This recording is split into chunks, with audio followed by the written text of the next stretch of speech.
One down, 37 to go. This is the Arsenal Raw Reaction Show.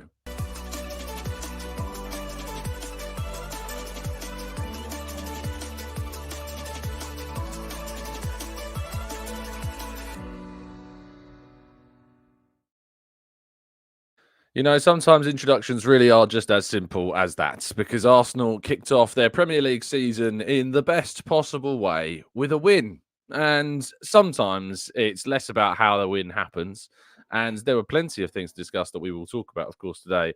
But I think the bottom line was always going to be just win. Just start the season with a win.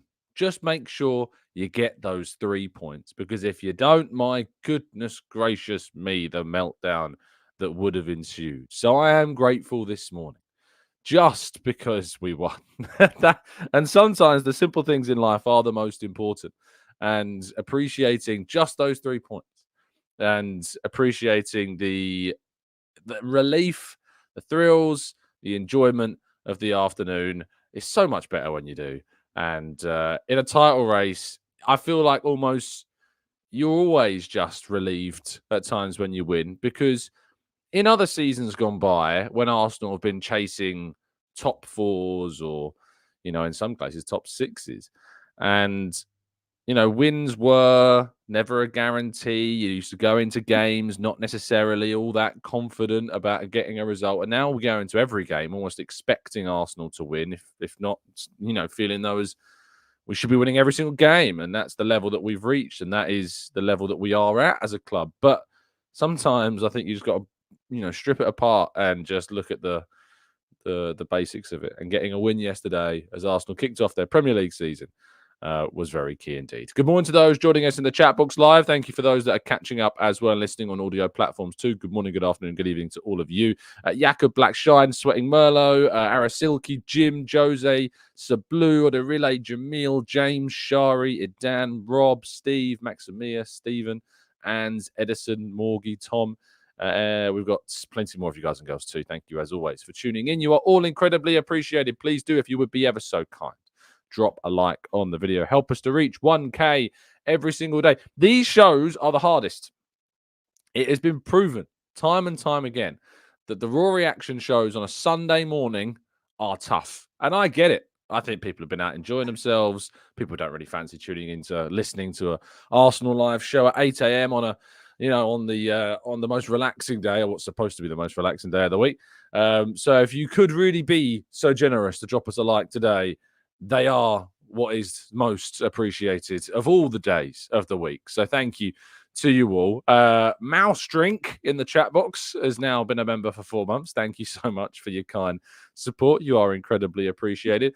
And the rest of you too. So let's jump, shall we, straight into today's stories and today's slides. And we begin just in more general terms with Arsenal 2. Wolves 0. Arsenal start the season in the perfect way, but, and there is a but, there are some questions. And we'll talk about those questions probably more so in part 2, and we'll get some of your thoughts in part 2 as well. But there was plenty of positives, of course there was. But yes, fantastic stuff. Brilliant to see the boys, brilliant to see, just get back to the Emirates to see people, see Arsenal fans, get back into that environment because, the friendlies are great. The friendlies are great at the Emirates Cup, the Lyon game, the Bayer Leverkusen game, because it gives the opportunity to fans that don't tend to go to games all that often the chance with families and young'uns to go and see matches. But Premier League games are different. And because, of course, the stadium is filled by predominantly season ticket holders who have obviously been going for a long, long time, the atmosphere is different. It is very different. And the atmosphere yesterday at the start of the game was really good. But before the game, of course, before everything kicked off, there were moments of tribute as well. In particular to our good friend of the panel and good friend of the show and good friend of mine, Mr. Super Kevin Campbell, who sadly we lost earlier this year. And Arsenal did a brilliant job in paying tribute to Kevin.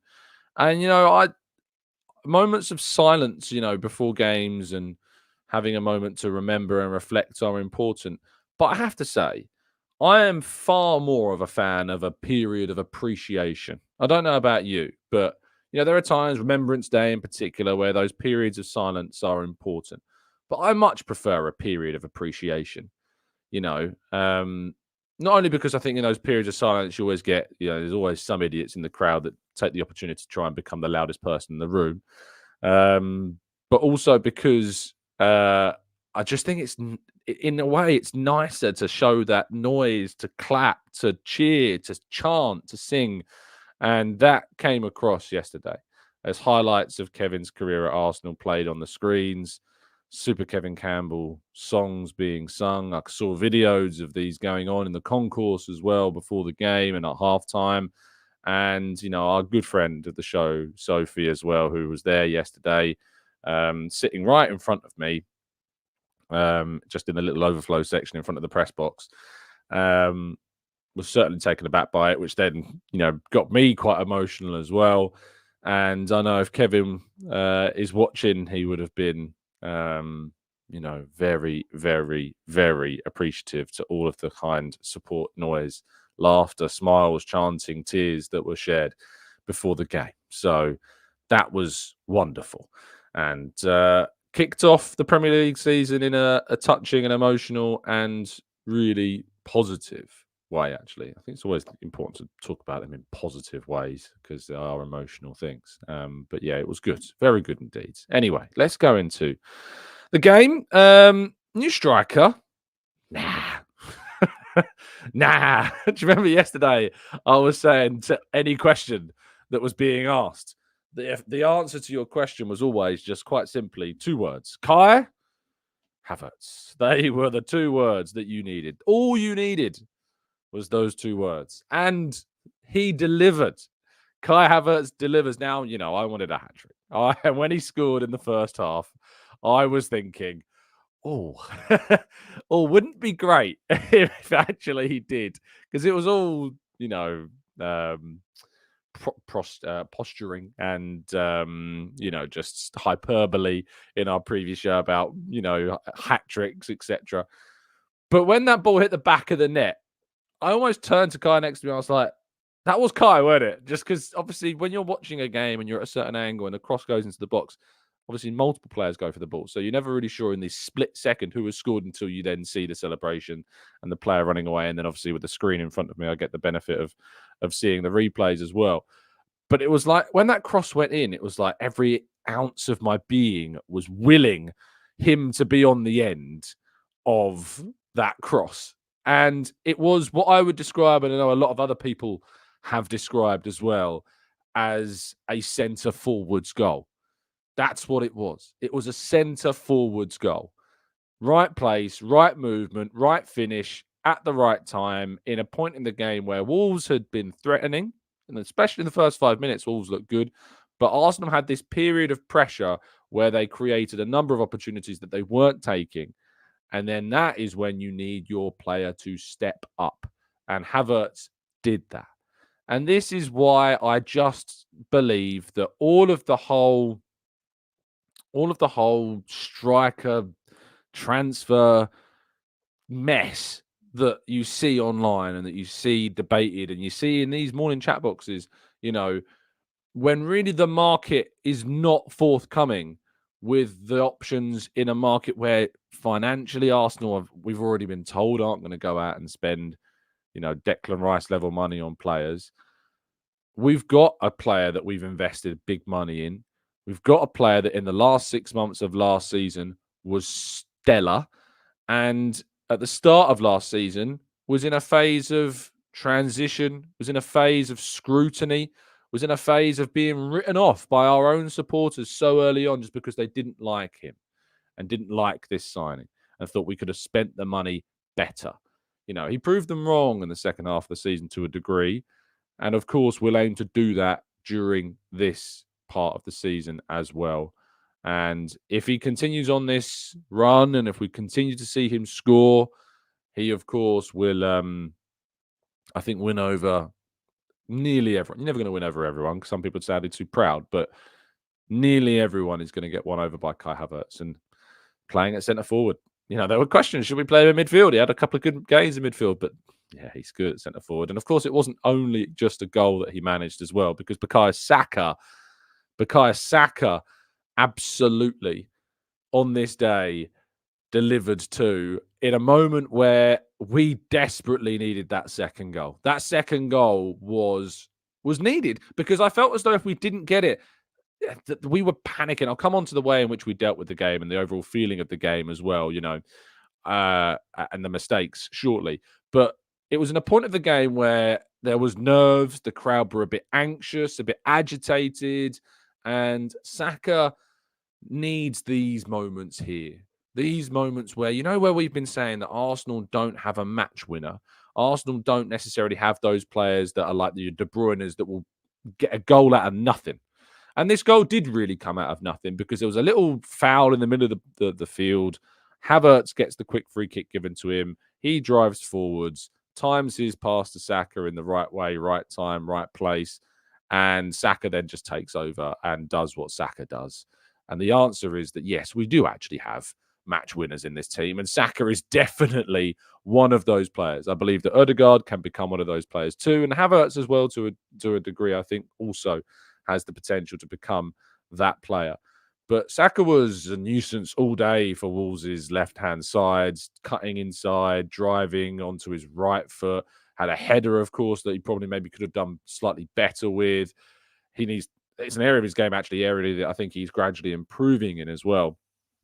And the celebration of just kind of in a Jude Bellingham kind of way of like, of course it's me. Of course. Who else? Who else is it going to be? And it is sometimes that feeling that, in games where maybe Saka has, not his best performances, which I didn't think was yesterday, that the games can sometimes, pass him by, or the opposition put 2 or 3 players on him to mark him at the game, then you're relying on others. And Wolves were doubling up on Saka quite a lot throughout the game. But it was nice to see not only a shot from outside the box hit the back of the net, but one that was not hit to the far post. And actually, he has variance in his opportunities. And the near post strike that went and kind of wrong-footed Jose Sarr was also absolutely, it was clever, is what it was. It was a really clever finish, and a really important finish, as well. And I think that obviously Saka is going to be a huge, huge part of this season, and a huge, huge part of what Arteta is obviously building around. And I think that sometimes maybe we can take Bukayo Saka for granted, because he came through the academy and we've always got him, and you always think he's going to be here forever, but that's not necessarily going to be the case. You don't know if he's ever going to think about leaving one day. You don't know if he's ever going to move on from Arsenal, if Arsenal are ever going to be this good for a continuous period of time. And I think that the fact that we've created such a player, such a brilliant talent that continues season upon season upon season to get kicked and battered and bruised, but deliver, is again a testament to not only the academy and all the people involved in bringing Saka to the level he's at, but Arteta as well in delivering him. I hate the whole rhetoric of he's a young player. Of course he's always going to be this good. No, it does take individual presence and training and self-development, but it also takes the guidance of the people around you, be that coaches like Arteta or even family members and friends too, are definitely important in Saka's life. So really good. Really, really good. Now, second to that, and maybe it's second to that, maybe more second to Havertz's goal in terms of a highlight, but David Raya's save. David Raya's save is, and I've watched Arsenal in the flesh for continuously, which is a privilege to be able to do, for the last 3 seasons in person. Obviously, before that, every single game, but on my sofa or at a pub. And I'm still relatively young compared to a lot of our listeners in terms of games they've seen, matches they've seen, goalkeepers they've seen.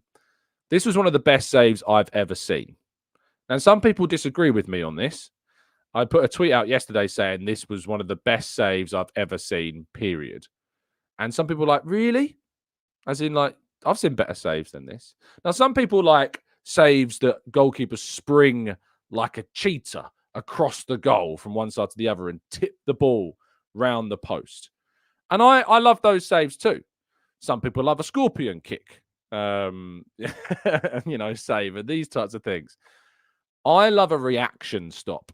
I love a stop that I think that it only very, very, very few goalkeepers can make.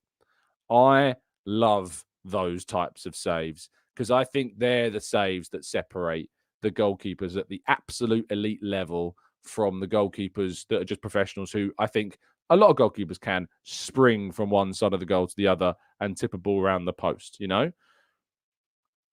This save for me is the archetypal world class stop. And look, on the volley here saying, come on, Tom, it can't be better than David Seaman's save. I was about 9 when, if that, I think I was maybe like 6, 6 when that not goal. I'm talking about me here. You know, I'm talking about my conscious footballing life of watching the game. Seaman's save is, you know, sure, Seaman's save is better. I'm not debating that. This is me watching games in the flesh in the last few years that I've had the privilege to be able to do this. This is one of the best saves I've ever seen in person, period. And that's it was and the context around it. Arsenal are leading 1-0 at this point. Wolves are, you know, really pushing for the equaliser and we're in the ascendancy. And I just feel as though that if he doesn't make this save, and I know it seems obvious and really Michael Owen type take, if he doesn't make this stop and this goal goes in, Arsenal's entire season could be different. Our moods could be different. And I think goals obviously are always focused in on. That save was as good as a goal for me. That save was as good as a goal. So from my perspective, I loved it. I don't know how that's come across. I hope I've been able to portray that. And this is coming from one of our younger fans. I mean, I'm 29, but you know that for me is was great. I wasn't at the game that Seaman saved in in those moments. I know the context of that and the importance of that game too is big, but this just for me, I loved it. And I will not have people trying to denigrate how good this save was. It was unbelievably good. So good. Anyway, enough Raya love in there. More critical things. Gabriel Martinelli. I said I didn't want to start Martinelli. I wanted Trossard to start this game. But, you know, always whenever Arteta picks a team, it's a case of doesn't matter what I thought. I want this guy. I want these guys to go out and absolutely smash it. And he was energetic and he was probing and he was tenacious and he was, you know, he drove at the Wolves team a lot. He was involved in a lot of our left-hand side's attacks, created opportunities, had shots. But again, there's just for me always something just a little bit short with Martinelli at the moment. His final product continues to elude him, me, others in the perspective of looking at Martinelli. Really does. There's just some, and I love the guy. I think he's brilliant. I think he's a really good bloke as well. And whenever he's interviewed, I think he produces some really kind of quippy, unintentionally sometimes really good answers, and he's, you know, lovely bloke. But there's just something about the final product with Martinelli in his games that I think that's kind of the difference between Martinelli being a great player and Martinelli being one of the best left wingers in the league. And if indeed he could just find that switch to make the right choices, and to be fair, during that season, not last season, the season before last, when we had the surprise title challenge that nobody expected Arsenal to be, you know, up there. And I think Martinelli's goal record, I think he might have been the second highest goal scorer in the team that season. Just going to double check on those stats from 22-23. 15 goals in the Premier League, 5 assists, you know, nearly a 1-in-2 record in terms of goals, more than a 1-in-2 goal record in terms of goal contributions.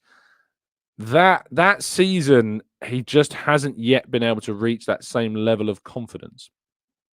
And at 23 years of age now, you're moving into a bracket where you're no longer like in the bracket of, you know, like young starlets. You're now a player that is established as a Premier League player at 23, 24, 25.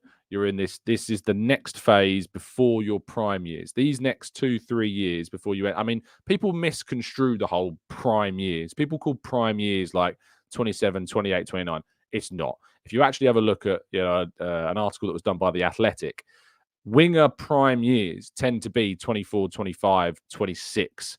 That tends to be, for a winger, the prime years of their career. That's when they play the most games. That's when they produce their best performances. For wingers, especially quick ones, agile ones of the style of Martinelli, I know some people say, oh, he's only 23, but it's not a case of, oh, he's only 23, because actually he's very close to a period of his career, very literally on the doorstep of what is supposed to be his potential best years. And I think that, I'm not for a minute suggesting that I don't think he's good enough for Arsenal, or I think that he should go, anything like that. It's just, you need to be grounded and objective when you're assessing players. And I just want to see more from his final ball. Now, I think that, to be fair to him, one of the contexts that perhaps isn't supporting him at the moment is our left-hand side, and that he is the left-sided player in the weakest part of our team. Saka, Ødegaard, White is a undisputed piece of coaching, selecting brilliance that we have formed under Arteta's tutelage. Our left-hand side is a bigger question mark. And Gabriel Martinelli contributes to those question marks with his performances as well, but he isn't necessarily helped by the fractures and the lack of consistency. I love Declan Rice. I still think that Declan Rice, for me, I want him to be our Rodri. I want him to be our anchor. I want him to be the stalwart number 6. And it feels like and we'll talk about Mikel Merino again shortly, but when Mikel Merino comes to Arsenal, I want Mikel Merino playing as our left 8. I want him being that player. I want him starting, and I think he's good enough to start. And then Calafiori is here, and then not only that, but I think he might be my next slide. I'm hoping he is. Yes, he is. Jurrien Timber comes on at left back and is awesome. I had this conversation yesterday on the preview show, and I think in one of the morning shows, and there was this debate around where he was going to start. And I know there's a lot of feeling from fans that he's actually might be the guy that can push Ben White and change with Ben White and play at right back and, give competition to the right hand side. Timber is so good. Like, the reason I get so worked up about Timber is because I'm so gutted that he wasn't with us last season. So frustrated that he wasn't with us in a season where we finished 2 points off of Manchester City. Because if Timber's fit and has his first full season at Arsenal last year, I genuinely believe, despite him being a defender, he could be the difference for Arsenal and be that 2-point gap, that he raises the overall performance of those around him to a degree that actually sees us win more or not lose more. I just can't shake this feeling. If Timber was fit last season, we win it. And that 40 million pound injection of quality that we didn't have last season was a real difference maker. And I do think that Timber can become Arsenal's future left back. And I know that Calafiori has arrived. I think Timber is better, personally, from what I've seen of Calafiori in Italy and watching him plenty in the build-up to him arriving, and the small kind of tidbits that we've seen of Timber playing for Arsenal, but of course watching plenty of him in the research before he signed for Arsenal as well. I'm probably being hyperbolic. I'm probably being exaggerative. I'm probably going over the top at this early stage. And the scariest thing is the injury side of Timber. The injury side of, I don't know how long he can stay fit for. We've obviously seen him come back from this big knee injury. We've seen him already suffer a bit of a weight-bearing kind of issue with his foot in response to the recovery from his knee injury. I am just so desperate for Timber to have a full season at Arsenal. There was this moment in the second half where he came on. He switched to the right-hand side, combined with Saka, took 2 Wolves players on in the box, and nearly created an unbelievable opportunity. If it wasn't for an unbelievably good tackle from Aït-Nouri, who I thought was probably the best player on the pitch for Wolves yesterday. I thought Aït-Nouri was excellent, and it's no surprise a team like Liverpool were looking at him at the beginning of the season, and perhaps other big teams should start looking at him. I'm not suggesting Arsenal. We've got a lot of left-backs. We don't need another one. But he's definitely a player that I think a lot of top Premier League teams should start looking at very, very soon. I thought he was brilliant. But Timber produced and produces in the last 2 games that he's come off the bench. Came off the bench in the final season against Everton when we were at 1-1. He comes off the bench, plays right back, we win. Comes off the bench in this game yesterday. We're at 1-0, need a goal, we get a goal with Timber on. Like, it was just such. His influence, I feel, is so important to this team, and I can't stop waxing lyrical about the guy because I just think that we missed him so much yesterday, and really, really, really, really could have done with just could have really done with him being in the side. But yeah, he came on 5 minutes later. We're 2-0 up, and I just think his influence is really, really important. So again, yes, and I think that maybe if Timber starts more games at left back and we bring Mikel Merino in, I think that left hand side is going to be much better. But one thing that I didn't like yesterday was how sloppy we were. We were really sloppy at times. Partey, Saliba, Zinchenko. There were moments in this game where those three in particular made some mistakes that could have really, really, really cost us. William Saliba is, for me, the best centre-half in the Premier League. If somebody else in this Arsenal team, and I'm even going to bother naming somebody else because I think it creates an agenda. If anyone else, if a different player that you're thinking of right now in your mind does what William Saliba does yesterday, it is all that some people will talk about. It would be non-stop bashing of what Saliba did yesterday. That mistake was horrendous. And frankly, Cunha should do far, far better with the opportunity that is put on a plate for him. And yeah, Zinchenko and Partey also made some silly under pressure errors, and I think it's in part because it's the first game of the season, and there was nerves about us being 1-0 up, and I think that at that point in time, if you're in that position and you've got three Wolves players around you, don't play a blind pass. Some people might say that Raya was at fault for giving him the ball in that area, but just get rid of it, at the end of the just get rid of the ball. And it wasn't just that moment for Saliba. He made a couple of moments. There were also some really good things from Saliba. There were some moments where he took the pressure off the defence and took took Wolves players out the game with some of his passes and defended well.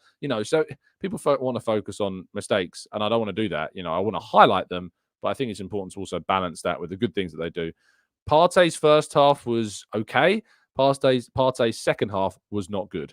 It was a concern, and again, kind of makes me think about where I'm at with the structure of the midfield and where I'm at with the midfield, and also with the potential signing that we might be making. But there were some uncomfortable moments yesterday that I am going to chalk up at this point in time to it being the first game of the season, but they need to be stamped out. Because in other games, against Villa, against Tottenham, against City, against anyone else potentially, we will be punished. And we need to eradicate those errors from the game. We're a team that needs to win the league. We're a team that is looking to win the league. These errors that were too present and too persistent and regular and repeating yesterday have to be eradicated from this game, and hopefully that it will. Last point before we move to part two and your questions is on Mikel Merino. Of course, he was left out of Real Sociedad's team over the weekend because the manager has suggested that, of course, all the talks about transfers, they felt it was the best decision to leave him out. It seems this is a case of when, not if. It seems this is obviously going to be happening very, very, very, very, very, very soon, and hopefully maybe even be ready to play in some capacity against Aston Villa at the weekend if this deal gets done in the early part of this week. Edu was at the game yesterday. He is no longer in Spain. So hopefully it is a case of, this will get done very quickly now, and a deal of £28 million is what's being suggested, which is a absolute steal. One of the cheapest deals you can get for one of the best midfielders. As the manager of Real Sociedad described him, the best midfielder in La Liga, which I don't agree with, but he's definitely up there as one of the best in the league. So great deal for Arsenal. I really hope that Merino is a player that can come in and solve a lot of our left side problems with his progression, with his threat aerially. I think the thing I'm actually most excited about with this is more presence in the box for crosses, because he's really, really good at aerial in terms of aerial threat, and so that is also an area I'm excited about. He loves getting in the box. He's very, very offensive minded, and hopefully it will build upon. He's also really good defensively. He's a dual winning beast of a player too. So really, really excited to see what Mikel Merino can add to this Arsenal team. You should be excited though about what NordVPN can add to your digital arsenal of tools, because it is an absolute must in 2024 to have a VPN service. And while you can risk it with some cheaper, freer ones, which, you can never guarantee. I mean, if you're investing in your security online, you need to look at investing in the best. And the best is NordVPN, where you can go over to nordvpn.com/Gooner to get yourself a significant discount off a 1 or a 2-year plan. And you can get 4 months extra thrown in free on top of that on top of that 2-year deal, and 20 gigabytes of eSIM data as well. And if you're not happy with the service for whatever reason, get a 30-day money-back guarantee. I don't know why you'd not be happy with the service. Maybe you go on holiday and you just want to use it for that period. I don't know. But the 30-day money-back guarantee is there. It gives you the ability to change your laptop or your mobile or indeed your tablet, their digital geolocation to any of the territories that NordVPN, of course, support. If I go on holiday to France or to Spain or somewhere like this, I can use NordVPN to hop back to England and watch Match of the Day. It's as simple and as easy as that. So go over to nordvpn.com/Gooner and get yourself a significant discount off a 1 or 2-year plan. Right, let's move to part 2 and your questions right after this.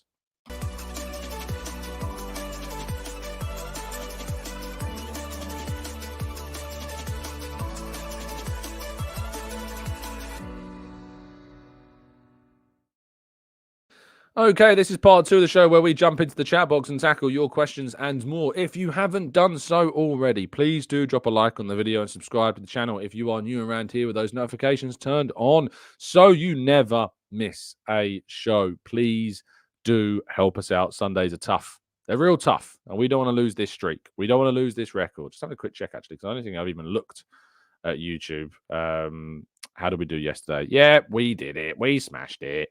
But today I'm going to need your help. So please do, if you could be ever so kind, drop a like on the video, please. Right. Let's go to some questions, shall we? John says, okay, let's see. Moreno is done. Do you see Arsenal addressing either of the right winger or the striker positions before the window closes?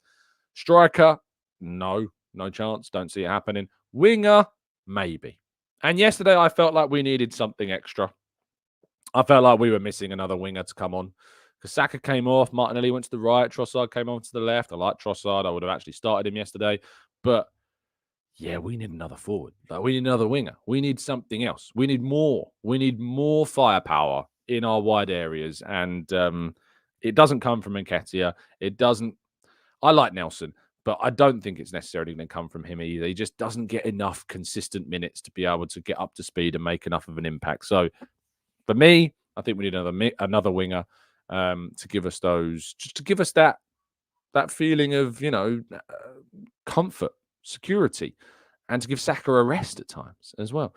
Ian says, yet again, before the game, we were told no more soft fouls. And yet again, Jared Gillett gave Wolves every soft foul going. How do we get better officials? To be fair, I think in the first period, he let a lot go. But I see where you're coming from. As the game went on, it then became very stop-start. Yeah.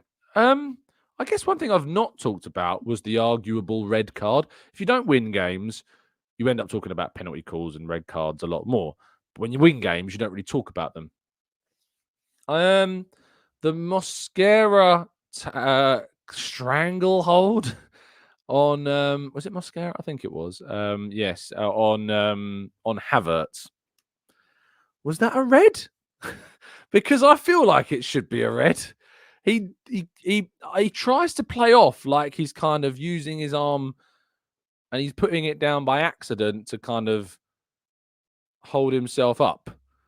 And I think that's what he's trying to claim, and what VAR may have kind of assumed that it was. But yeah, I think it's a red. I really, really think it's a red. And I'm surprised it wasn't given. By the way, if you haven't seen Kaminsky's red card yesterday, go and watch that. That was that was football in all its glory. But yeah, I think that I think he should have gone. I think he should have gone. Penalty calls. Jurrien Timber on Hwang is a moment I'd rather he didn't do again. I was very uncomfortable watching back that replay. I was very, very uncomfortable watching back that replay. I don't think it's a penalty because I don't think there's enough. But the problem is that I can see some refs giving that and then VAR not overturning it. He doesn't need to do what he does, Timber, in that moment. So while I don't think it's a penalty, I just think that we should avoid tempting the fate and tempting any possible decisions by referees. Havertz had a couple of calls. I think he goes down a little bit too easily. Saka dives. I know we can all be Saka's best mates in here and say he's brilliant because he is brilliant, but Saka dived yesterday. It was really bad. It was a really bad dive. It was delayed. It was kind of comical, actually.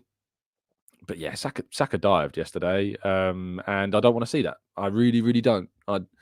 I got my thoughts around the buying game and the Neuer situation. I'm not going to open that can of worms, but there are times when I think that Saka can stay on his feet and just try and score, and instead maybe looks for the spot kick. So yeah, I just think that I just want to see Saka staying on his feet a bit more in those scenarios because the dive was delayed and it looked quite ugly on the replay, and I don't really want to see Arsenal getting bantered by rival fans legitimately, and it would be legitimately by using that as an example. So yeah, it wasn't great. Wasn't a great look that at all. Josh says, hi, Tom. I read Rice had a minor injury, but I hope he's okay. I think it's just cramp. I think it was just cramp, Josh. I wouldn't worry too much about that. I think it was precautionary from the sounds of things. Question from let's go up because I feel like I scrolled past loads of questions to get some thoughts on the red card. Jaco says, Tom, I feel Martinelli has lost that instinct in his final action. Now everything just feels like he's trying too hard to return to that 15-goal period. It doesn't flow as much anymore. And maybe that's because he was pretty much undisputed. And now when you've got Trossard breathing down your neck, it's a little bit of a different one. Vera says, Tom, as you were formerly a teacher, could I ask you how to pronounce the Havertz song? You ain't catching me out, mate. No. You knew the rules last season. We didn't win the league. Don't get your song. That's how it works. Am I going to do it again this season? I've not agreed to it yet. There's been no agreement on what the forfeit. I call it a forfeit as if like I don't want them to win the league.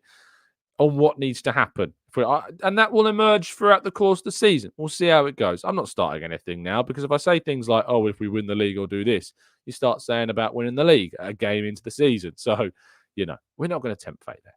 Logan says, does solving the left side, bring us the title? I think it absolutely helps us potentially to win the league, but it doesn't guarantee anything. Nothing's guaranteed. BG says, what's your starting 11 for Villa? I think it'd be the same except Timber for Zinni and Trossard for Martinelli. That's what I'd go with in the game against Villa. Nick says, oh my goodness, Nick, I'm not reading that. Jamil says, as Timber came on for Zinchenko yesterday, where do you see Calafiori playing? Do you think Mikel may employ a different partnership in different games? Yes, absolutely. We will see Calafiori. We will see him play in certain games. He may play instead of Gabriel in certain games. We might give him a rest in certain fixtures. He might play as a left back. Timber might play as a right back. There might be games where Timber is injured or Zinni is injured or Gabriel is injured or needs a rest, and we will see Calafiori. Don't you worry about that. Matt says, Gyökeres has started the season as he finished it last year. Would we go and get him? Arsenal aren't spending that money, Matt. We aren't spending 80 million plus this summer on a player. It just doesn't seem to be a thing. Arteta has said it in a press conference that there is an expectation that we won't do a Declan Rice type deal. And I would put an £84 million release clause that needs to be paid up front as certainly a Declan Rice type deal. So without question, I don't see that deal happening. But Gyökeres, if he has another fantastic season, then there is certainly far less of a risk when it comes to making that decision next summer regarding potentially signing a striker. Our striker has started the season pretty darn well, though, you have to say that. Joey says, thoughts on Partey? We kind of covered this a bit in part one, but in short, decent first half, not a good second half. Johnny says, have you seen Pep starting the mind games already? He said he's got no fight for the title at the minute. Of course he has. Of course he has. He knows what he's doing. We know what he's doing. Arsenal Avenger says, hi, Tom. Is there any news on Arteta's contract? Surely it must be done. Just that the club are very confident about it. That's all I can say. The club are confident. They want him to stay. Arteta, I think, wants to stay. I think it's a matter of it being sooner rather than later. I hope, at least. Popham says, do you think we have need for a marquee left winger or a backup right winger? We absolutely have need for a winger, Popham, is what I would say. We absolutely have a need for a winger. Michael says, do you think PJ Morel will issue an apology for not booking the Wolves player who strangled Havertz and grabbed Jesus by the backside? No, I don't think you'll get an apology at all, mate. No, not whatsoever. Abel says, Tom, I don't think Arsenal cannot be able to find a good forward player than Kai in the market unless they're going to spend over 100 million for an Isak, which I think is impossible because of FFP. What do you think? I absolutely agree with you. PW says, I think we still need strengthening in the centre forward position. I know everyone seems to think that we need to bring in a striker. I'm asking you who. I'm telling you Arsenal ain't spending £84 million on a release clause. That's just the reality of the window for us. So who? If it's not going to be your 80 million plus players, you tell me who's coming in at striker that's of a more reasonable price tag that Arsenal actually will do during this window. I'm all ears. But at the moment, I don't see that happening. Whereas for a wide player, I think there is more flexibility about investing in a 50 million sub 50 million type wide player during the window. Daniel says you should buy a lottery ticket after the predictions yesterday. Lewis says, what's your opinion on Kivior not being in the squad? Do you think there's something behind it? Would hate to see him leave unless it's for a good price. Do I think there's something in it? There could be. I think it'd be naive and ignorant to say there is nothing in it. But what I would say is that some people are going to miss out this season. You can only have 20 people in your squad, and there are more than 20 people that are fit and available and of starting level quality or near it in this team, and Arteta seems to want to have an emphasis on more attacking options. He's got Calafiori, he's got Timber on the bench, he's got Jorginho. He seems to think that he does not need another defender other than those two. I personally would have had Kivior on there instead of probably Nketiah yesterday. But Kivior is an important part of this team. He brings depth to the squad. We need that extra defender. Anyone who thinks that Kivior is pointless or we don't need him, I'm sorry, but you're the same people that moan at us for not having enough depth and for not, strengthening the squad enough. He is an important part of this squad, and he needs to be used at times, and we need to give him minutes at times. Because he's a decent defender. If he does get sold, if he does leave, I hope we get a good amount of money, and I hope that we replace him because we cannot afford not to lose him. Miles Lewis-Skelly is coming through the youth ranks, perhaps as a left back. Maybe that is something that will be taken into account, but he's not yet, it feels, quite yet ready for that step up. But I think he should get some definite minutes in the senior team, but he's not near to being a starter or anything like that. So we need to see it. Let's go to John Cronin, who says, I don't think anyone is going to get the release clauses paid. The market has changed. So how about testing with a cheeky bid for Gyökeres? Solves the striker position, and then Jesus provides the Saka competition. Again, there's no such thing as a cheeky bid for Gyökeres because the only thing that I see Sporting accepting is the release clause. They don't need to sell him. He's on a long-term contract. If they are going to lose him, it's going to be only for that release clause. It's as simple as that. RM says, Kivior is completely redundant, Tom. That's why he's not in the squad. Yeah, you go back and have a look at that Man City away game and why Arteta started him over Tomiyasu and Zinchenko, and then tell me again that he's redundant without looking rather silly. Rob says, with an increase again in the number of potential games played this season, and increased game time and increased injuries, surely it's time to increase squad sizes. I am definitely on board with this. I think it should be up to 30. I think benches should probably be increased to about 9, 10. I mean, from 9 to about 10, 11, 12, maybe. I genuinely think it should be that big, because there needs to be more done to allow teams to rotate and protect players. Jabu says, we don't have to spend 80 million to strengthen the squad. The club has scouts and they must find those players. I don't know about Martinelli, Timber, Minter, Adingra, but they all, until they were signed for their respective teams, of course, there are definite talents out there that don't cost you too much, that you can definitely get in for a decent price tag. Manu says, in your eyes, when did Saka go from that's our star boy to that's the star boy? He is no longer just an Arsenal ambassador. He represents the Premier League at this point. He does. He absolutely does. And I do think that there is extra pressure that comes with that for Saka. There's so much surrounding Saka that goes beyond just football, and that's not his fault.